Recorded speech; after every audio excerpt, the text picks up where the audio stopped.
রাজধানীতে জামায়াতের বিক্ষোভের সমাবেশ। জুলাই ঘোষণা ও জুলাই সনদের আইনগত ভিত্তির দাবিতে বিক্ষোভ সমাবেশ ও মিছিল করেছে বাংলাদেশ জামায়াতে ইসলামী। জামায়াতে ইসলামী ঢাকা মহানগর উত্তর ও দক্ষিণে উদ্যোগে বুধবার ১৩ই আগস্ট বিকেলে রাজধানীর বিজয়নগর পল্টনস্থ রোডে এই সমাবেশের আয়োজন করা হয়েছে।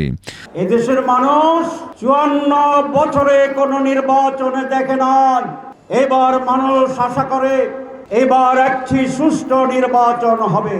আমরা ইলেকশন চাই, সিলেকশন চাই না। এই নির্বাচন একটি ডিজাইনের মাধ্যমে সম্পন্ন করে জনগণের ভোটাধিকারকে আবার হরণ করার পায়তারা ষড়যন্ত্র চলছে।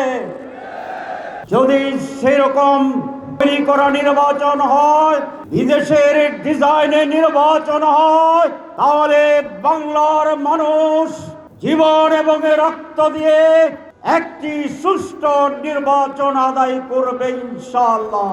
জুলাই সনদের ভিত্তিতে আগামী নির্বাচন করতে হবে বলে মন্তব্য করেন জামায়াতে ইসলামের নায়েবে আমির ও সাবেক এমপি ড. সৈয়দ আবদুল্লাহ মোহাম্মদ তাহের।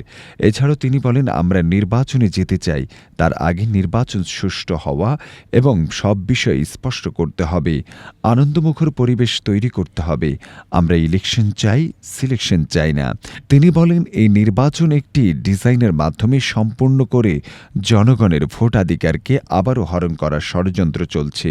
যদি সেরকম তৈরি করার নির্বাচন হয়, বিদেশের ডিজাইন নির্বাচন হয়, তাহলে বাংলাদেশের মানুষ জীবন ও রক্ত দিয়ে একটি সুষ্ঠু নির্বাচন আদায় করবে ইনশাআল্লাহ।